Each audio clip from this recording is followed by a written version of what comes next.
give it up to the U. Blow to the squad if we win or we lose. It is in our veins, that orange and the green when it's through and through. Cause you know we want it, you squad versus ours, now they don't really want it. Our pedigrees deep with pros and abundance, get ready for the storm cause the hurricane's coming. Let's give it up to the U. Blow to the squad if we win or we lose. It is in our veins, that orange and the green when it's through and through. Cause you know we want it, you squad versus ours, now they don't really want it. Our pedigrees deep with pros and abundance, get ready for the storm cause the hurricane's coming. All right, what's good, everyone? Welcome to another Canes on the Daily podcast. So the Miami Hurricanes steamrolled USF 49-12. I did predict the game to be 40-17, but then again, hey, what do I know? The Hurricanes went into Hard Rock Stadium today. Another home game. They had Notre Dame over 2 weeks ago. They played Bethune-Cookman. Now, all this hype, all this talk about USF, how they handle Florida, is going to be tough for the Miami Hurricanes. Nah. Nevertheless, CARSON Beck is continually to submit himself as the Heisman favorite with another performance today. CARSON Beck went out and had a four touchdown day in this game. He also found Josh Moore not only once but twice in the game. He threw for 340 yards and he had four touchdowns. I don't know why they say three. He had two interceptions, which one was a tip. Now he did, the team did got kind of lax a little bit in the third quarter. And also we did have a weather delay. And that was into the second quarter, but it lasted like an hour and 30 minutes. The Hurricanes continued to, we thought it was going to slippage, but the Hurricanes came out. Guess what they did? They picked up right where they left off at. Mark Fletcher Jr., who has been also having a superb game. He had 3 touchdowns in the game, ran for over 121 yards, had over 7.6 yards per carry. And the longest is 38 yards, which he had on the touchdown. CARSON Beck, he ran also for 28 yards. He had 1 rushing touchdown under his belt. Shalimar Brown came in. He had 22 receptions. Keelan Marlin had 1 catch for 13 yards. Garland Pringle, 1 catch. Emory Williams, not catches, but rushes. And Miami total with Fletcher had over 205 yards rushing. Now, receiving-wise, Keelan Marlin had the most yards. He had 81 yards. Malachi Tony, who I consider another version of Santana Moss and Roscoe Parrish, he had another splendid day. Miami passing attack is ridiculous. And C.J. Daniels, man, what can I say about C.J. Daniels? C.J. Daniels continue to make spectacular plays after plays. The one catch that he had with the defender was all over him, and he adjusted his body and somehow reached out and made a spectacular catch for a first down. Joshua Moore, what can I say about him? First time, freshman, catches 2 touchdown passes on the first 2 drives. Matter of fact, the first 2 drives was a touchdown to Joshua Moore. Fletcher also had 25 yards receiving, Gilbert, and everything else. Now, the defense, I do believe that the Miami Hurricanes took the foot off the gas late in the third quarter. That's why they got stagnant, even though South Florida couldn't do nothing. Before South Florida did decide to score a touchdown, they had 6 points on the board the whole game. They couldn't do nothing.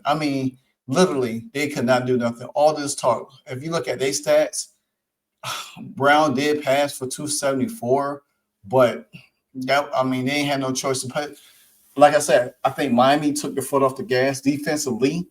They could have had Nimrod. He had the most catches, 128 yards, but still, Miami continued to put pressure on the defense. The trenches is where Miami has built, and I can tell you that Miami has been looking more and more and more like a SEC team. Um, the defense had only 2 sacks, but they had a lot of pressures. A lot of pressure. They was getting to the quarterback a lot, stiping a run. They only had what? They only had 40 yards rushing today. They shut Notre Dame down. They shut Bethune down, and then they shut South Florida down, only to 40 rushing yards on today. Now Let's go right now. Listen to Mario Cristobal what he had to say at the press conference, because the thing about it is, if Miami continue to roll like this, there's nobody really gonna stop them, not at all.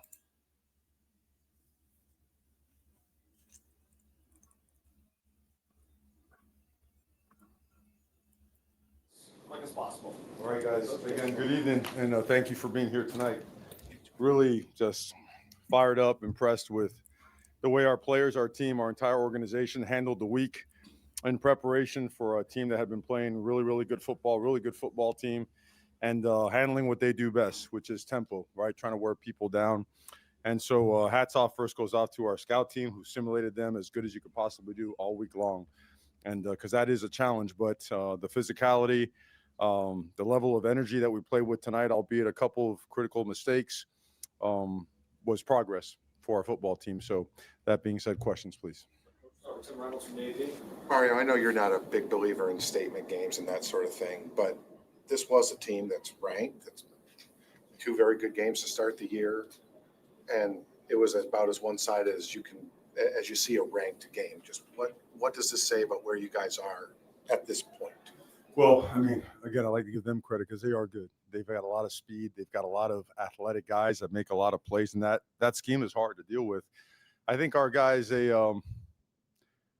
didn't want to be part of the narrative of, somebody else's success, stepping stone kind of season. That's been the story all week. And, there was a lot of motivation going into this thing, besides the fact that they were a ranked football team, because I have a lot of respect for their coaches and their players.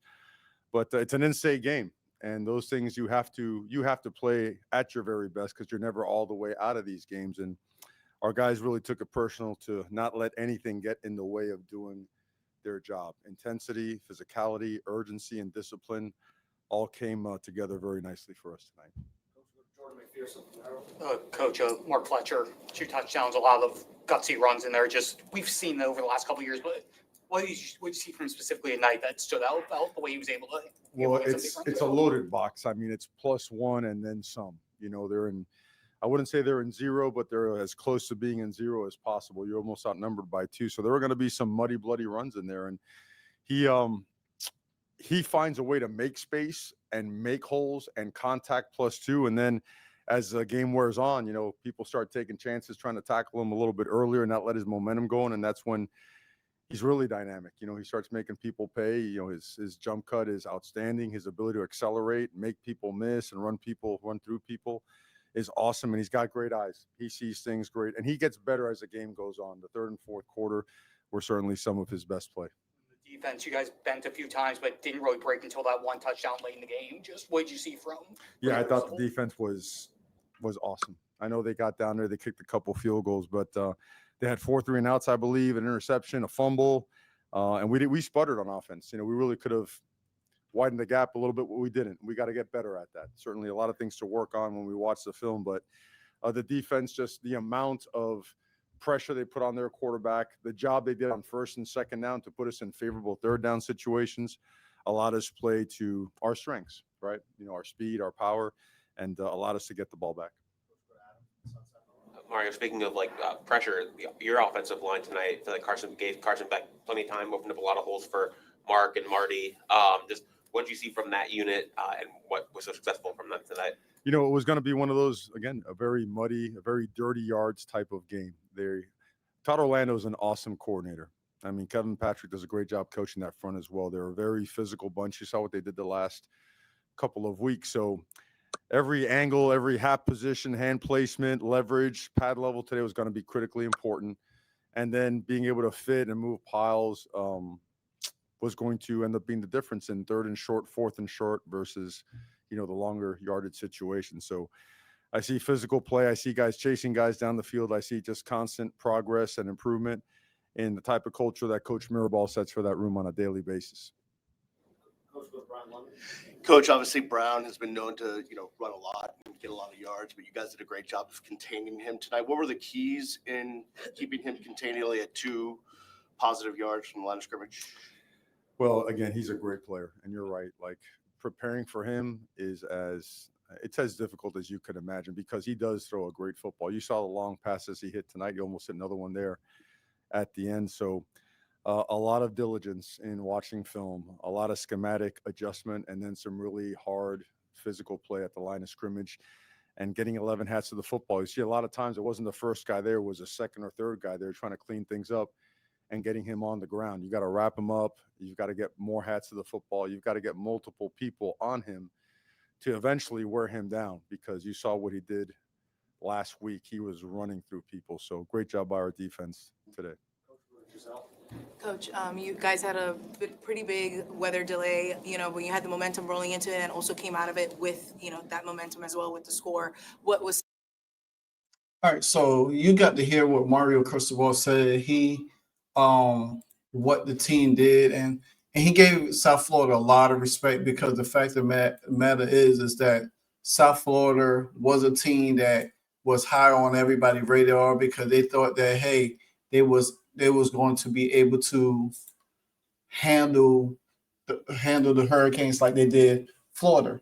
And you can look at it from any way you want to, but Miami showed South Florida that they was not a match for them, especially up front. When it came down for scheme, Miami just picked them apart. I mean, they went over the top of them a couple of times. Then they ran the ball down, they threw it a few times, and it's kept South Florida off balance. South Florida was able to contain Florida because Florida don't have a lot of weapons that could really stretch out South Florida, and South Florida is a good coach team, but I just never thought there was going to be a match for the Miami Hurricanes. All right, we're gonna go back in and listen to what Carson Beck has to say. Where do you want to start us off again? Yeah, hey Carson. 3 touchdown passes, but also your ability to make plays with your feet today. You just explain how you felt being able to make an impact on both in the air and on the ground. Yeah. So kind of watching the film this week, we knew that their defense was going to challenge us. We knew that they were going to play man, play some like match 3. Blitz the edges, try to defeat our run game, and crash hard off the edges. So created some opportunities for me to be able to use my legs a little bit, and then trying to maybe extend plays a little bit in the pass game.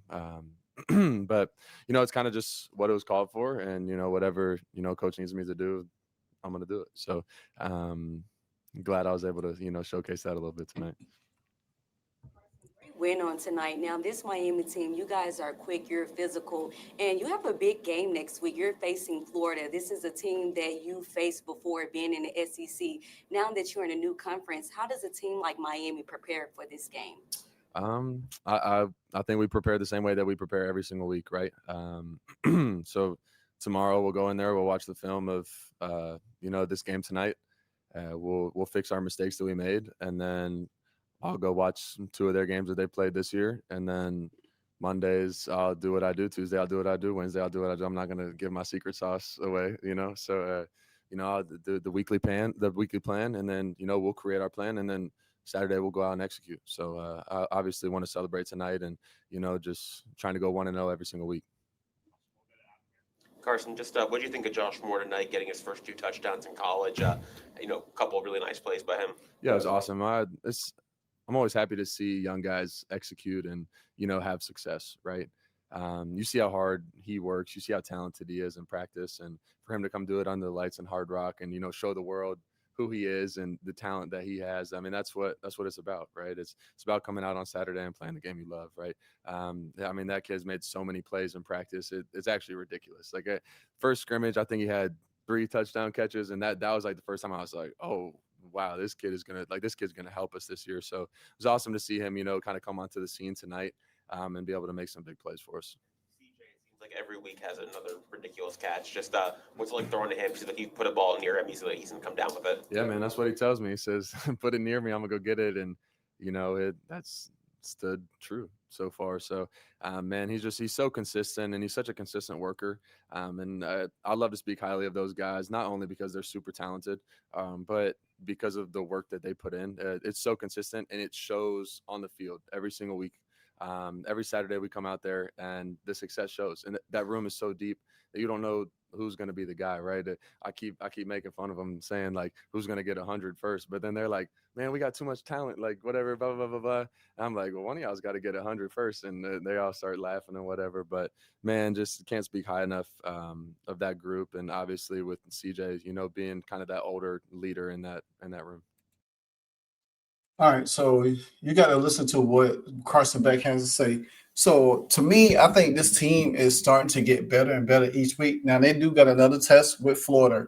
If they beat Florida next week and go into the break before they gear up to go down to Tallahassee and play Florida State, and if they beat both of these teams in the next 2 weeks, there's no doubt that Miami is going to punch their ticket to the SEC ACC title game and into the playoffs. I think this team is locked in. I think they're doing the little things that they need to do. The wide receivers. The one thing I have to say, the wide receivers are blocking for the running backs. That right there is very important. If you could block downfield and block for your running back and spring him open, guess what? That is going to allow you in many facets of the game to be able to dominate all around. You can look at Carson Beck. He doesn't look like he was when he was at Georgia, stressed out, where they had talent over there. But now you get to see him reinvent himself, knowing that he could be a number 1 pick going into the NFL draft. If he continues on this trajectory that he's on right now, not making more mistakes, even though he had 2 interceptions this game. But if you look at his statistical stats for right now, he should be the leading candidate for the Heisman right now. And if he's not, he will be before season's over, because the Miami Hurricanes is definitely going to be a force to reckon with game in, game out. Like I said, if they get past Florida and Florida State, they could go undefeated. There's nobody on their schedule could beat them. So let me know what you think about Miami's steamroll blowout win over USF. Like I say, rain delay or no rain delay, Miami just came back out, took care of business, did it in a fashion. And the thing about it is, Miami slapped them in the mouth. Miami definitely put it to them. Miami made the game muddy, but then when it was time to hit them big plays, Miami knew how to hit them big plays. Again, I keep saying this over and over, Miami looks more and more like an SEC team than they did years past. Like, comment, subscribe to Canes on the Daily. Until the next episode, you know what it is. Hey, so amazing. You see how they playing? Live wire. It's all about sports and entertainment. You don't want to miss it. So official, like you never seen. Keep it going till the whistle blowing from the referee. Everything from highlights and stats. You know that we gotta run it back, whether on the field or the court. You know that this is where it's at. Subscribe, no delaying. This is Live Wire. Sports and entertainment. Let's go.